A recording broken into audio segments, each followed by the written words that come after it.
Stewart, welcome back to the Sentry Tournament of Champions. You haven't been here since 2010, but that year you did have a top 10 finish. So talk about your excitement to be back here this week. Well, really excited to be back. It's always great to start the year in Maui because it's Maui, but also it means that you've done something that's worthy of an invite here. And it's been 11 years, so my family is at a way different place now than we were then. And I've got my son Reagan caddying for me. He and Connor they're in their 20s, and so it's just a different experience. But we're definitely having a great time and looking forward to the week. Can you give us a snapshot about what you did over the break and the holiday? Well, I haven't played in a tournament since November, so I've had a lot of time off from traveling for golf. But I live in Atlanta, and the weather is marginal for a lot of play and practice. You kind of get your licks in here and there, and so I really didn't do a whole lot of focusing on golf. Nothing really structured. Just tried to stay kind of in shape and keep my attitude fresh. And I knew it was going to be a long year, so I've one of the things with me this year is with Reagan caddying, he's never seen any of these courses, he's walked around a lot of them and he knows a lot about them, but he's never seen them like from a strategy and how to playability type of a standpoint. So my year's going to include more practice rounds than it did because of that. And so I know that that's going to be an extra day that I pretty much had X'd off my calendar for the last several years. I just didn't play any practice rounds. And so knowing that, I need to pace myself a little bit more. I can't deny the fact that I'm 47 years old, and I'm going to play a full schedule again this year, of course. And with Reagan caddying, it's going to be a little bit longer weeks. So I'm going to try to build in a little bit more rest. So a lot of the off season was kind of built around thinking about like how to schedule out the tournament season and what those weeks are going to look like, our travel, and so I think we got a pretty decent plan in place. That's great. Well, we'll open it up to questions. I know Ben Everett from PJTour.com has a question. Ben? Yes, thank you. All right. You see me now there? Stewart, you just mentioned how you had to change practice. Are you one of these guys with the Whoop system? And can you walk me through how that works for you? Yeah, I'm in one of those guys with the Whoop. I think most everybody out on tour now is using it. I don't really highlight, the numbers on it that much. There's a couple of things that I might just pay closer attention to, like the recovery is important nowadays. I'm still trying to figure out exactly the best way for me to recover. I mean, it's so much more than just getting the 8 hours of sleep. It's the Whoop, we find out, does not like alcohol, which is not a huge problem for me. But it's a little different, and it's pretty accurate. So it's a neat little tool, and I enjoy learning a little bit about myself and the way my body sort of physiologically goes through the day and recovers and exerts itself and all that stuff. Excellent. Thanks, mate. All right. We'll go to Doug Ferguson at the Associated Press. Morning, Stewart. A couple Hey. questions for you. Nice to see you yesterday. Maui aside, or even Oahu or Palm Springs or whatever, what would you say the level of optimism is like at the start of the year compared to the start of the season? January instead of October during this wraparound. Is it different? Well, I'm not sure exactly what you mean. You mean like the level? Does it feel like a new schedule? Or are you talking about like the virus or? No. Let's please leave the virus out of this. Please, all right? Gladly. Just for now. That's good. But no, I'm just, any year. The level of enthusiasm as a player that you start at the start of the year versus. Well, I think that it's probably a little bit higher. It's probably a little bit higher when you come into the new calendar year. The wraparound schedule is. I think it's worked well. It's got a lot of fall tournaments, better fields, and there's a lot more players playing in the fall, which is great. But at Safeway, I didn't play in the Tour Championship this year, but the 30 players that played in the Tour Championship, if any of them had played at Safeway, they would have just been, a new year. All that meant is a flight out west from Atlanta, Georgia. So that's it's hard to kind of like get your enthusiasm built up for a new season like that because it really doesn't, it doesn't feel like a new season. When you come here to Maui or to wherever you start the season, you haven't played in a long time, you've been at home, and it's probably wintertime where you live. It feels like a new season. And so your enthusiasm and you've got some, question marks about like, how am I going to come out of the cold, and, how am I going to handle the, a new putter or a driver or something like that. You got some different things in your mind. And so it feels more like a new season, I think, in the middle of the year than it does in October. The other thing I wanted to ask you to test your 47-year-old memory. You played your first time playing this event. It was still at La Costa. What do you remember about that? In other words, what was the feeling like? And I'm not talking about the sites or the venue or anything like that. Mm-hmm. The feeling like being there at La Costa compared to what it's been like now. Well, La Costa is nice, and we subsequently played the match play there for a lot of years, so we continued to go there. But something about like the arrival here in Maui and coming to Plantation Course and this beauty that we're surrounded by here just makes this feel like more of sort of like a jewel in your crown that you want to hold on to. I just don't think there's many more special places in the world than right here where we are, and so it feels like a reward, and you're reminded of it constantly as soon as you look out there and see whales and look over to Molokai, and it just feels a lot different. So I think here has that impact on you. Thank you. Mm-hmm. Thanks, Doug. We'll move over to Cameron Morfitt with PGAtour.com. Hey, Stewart. Congratulations on a great start to your season. Thanks. Just was wondering about the break, and like specifically, how did you sit down and figure out how the weeks were going to work going forward now that Reagan needs to look a little bit more at the courses? Were you sitting down with your manager or sitting down with Reagan, or how were you doing that? And then also, as a follow-up to that, what was your most memorable present given or received? Well, the second part of your question, I was I'm not like really strong in the gift giving department, so I kind of struck out a little bit on the gifts this year, and as it always happens, like with I try to give my wife more than one gift and try to like hit home with one of them, and it's usually the ones I think are the dumbest, like tiniest little thing that she ends up loving the most. And the one I was like, I can't wait to give this to her. Those are the ones that are like, I think I might return that. So, and we had a little bit of that this year, but probably the thing that I received that has been the most fun for our family has been this little Furbo device that you put in. It's kind of like a Ring doorbell for your dogs, and except it flings treats at your dogs. You just catapult treats through the air, and so the dogs quickly learn that like that machine over there, there's treats that come out of that. And so when the dogs get close to it, they send your phone a notification, and you can kind of see the video, and you can talk to them. And so that's been fun, because missing the dogs, being away from home, that's part of part of the tough part of traveling. I mean, and my kids are adults, and Lisa travels with me most of the time, and Reagan's caddying, and so we don't get to see the dogs. So that's been fun. And you also asked me about how we handled the schedule. No, it was just something we did in our family. It came across my mind, especially because RSM, Reagan caddied for me at RSM, and with 2 courses there, it really stuck out in my mind. Like, wow, we were just really busy and crammed, and I had a lot of other things going on. We didn't even get to see half of one of the courses, and I played poorly, and I felt like the week was just like really, really crowded.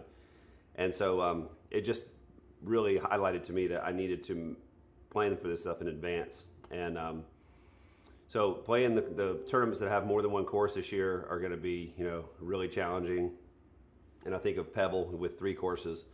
So it's just going to be something I have to adjust to, and I've done it my whole life, had to adjust to things, playing game of golf out here, and this is just going to be a new thing. I mean, it's well worth it for me to have Reagan caddying. I think he's just done a great job, and it's fun to have him, and I'm relaxed with him. So to add a few extra practice rounds, I'm not worried about that.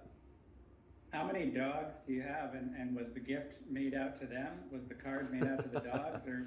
No, I think we only have 2 dogs, but I think the gift was made out from the dogs to me. From the dogs. Yeah, it was from the dogs. Thoughtful of them. Yeah. So they were very thoughtful.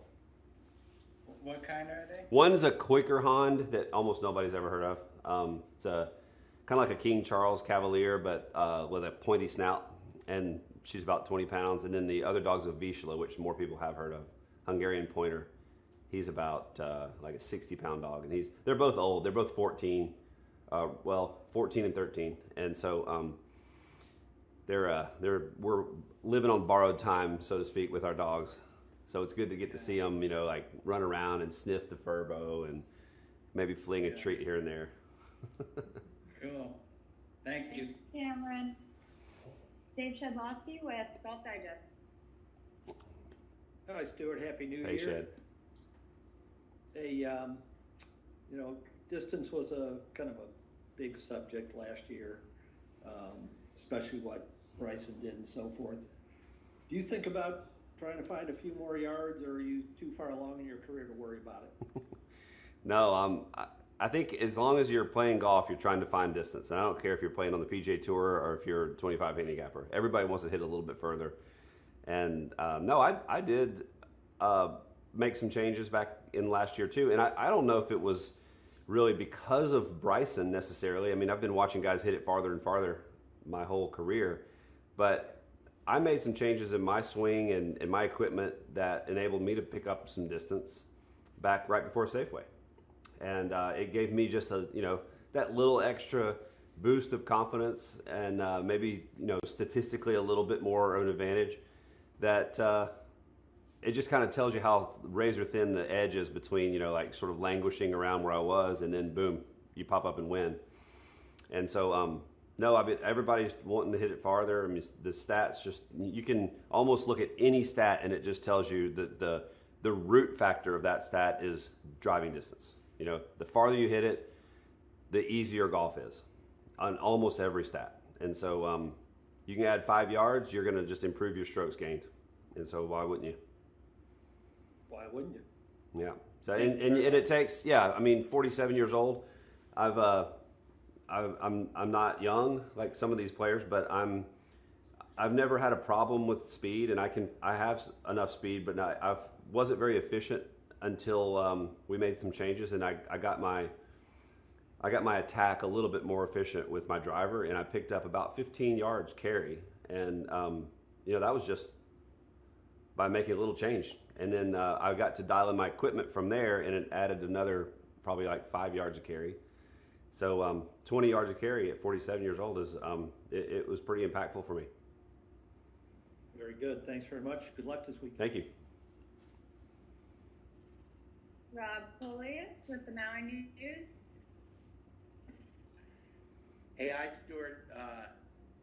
You talked about making sure Reagan learns the courses, but it's been 11 years since you've played this event.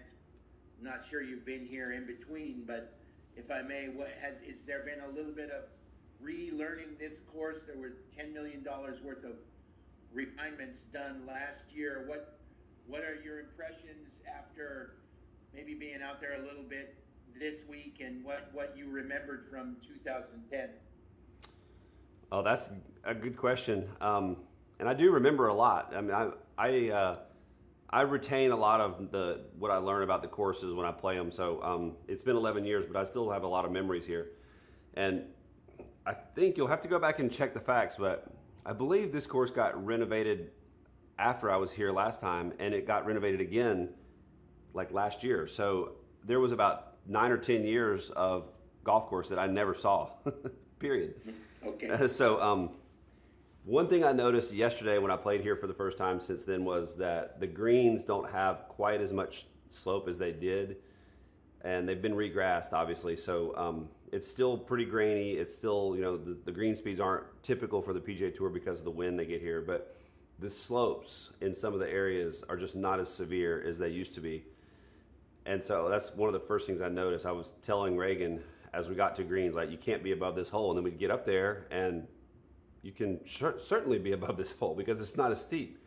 So that's the biggest change I noticed. There's a couple little changes here and there with new tees and a few bunkers in the driving areas that are, they're in play, but not a huge change. The biggest change to me has been that the greens are just not quite as severe sloping as they used to be. And how do you like it? Do you like the way it is now? Yeah, I like it just fine. I think it's more playable probably for every day. I know they've had a couple of years where they had wind here at such a high rate that they couldn't play. So, this area is pretty exposed, and they took a lot of the greens that were generally sloped back to front or side or whatever, and they put little tiers in so that they have places where the ball will stop and you can put hole locations. Yeah, I think they did a great job with it, and it's just putting, I think, has maybe gotten a little bit easier here than it was back in the day, just because the grass isn't quite as grainy and the slopes aren't quite as constant. So you've got more like levels and plateaus. So you're putting to areas that are a little bit flatter, but hitting the ball to those areas is just as challenging, maybe more challenging. So overall, I think maybe the greens probably play a little bit easier than they did, but it's still, I mean, this is a great design and it's a fun course to play, and it's a blast to be here. Thanks so much, Stewart. See you soon. All right, you got it. We're nearing the end here, but we've got another one from Sean Martin at PGA Tour. Hey, Stewart, on the swing changes that led to more distance, are you working with someone, or were you just experimenting yourself, or kind of how did they come about, and what was your angle of attack before and then after? It's I was working with my coaches on that. I work with Mike Lipnick back at TPC Sugarloaf, and also with James Siekman. James I work with more on short game and putting, but I asked him to take a look at my driver because I just felt like I wasn't really I felt like I was losing distance, but my ball speed and everything was just as high as ever. So I felt like there's some other reason why I'm a little shorter than other players I've always been the same as, or I just can't get my numbers to where they used to be. And I just refused to believe it was because of the age number. And so James just suggested, after looking at a few of my shots, he said, all right, I want you to do a couple of things here. And it was mainly a setup change.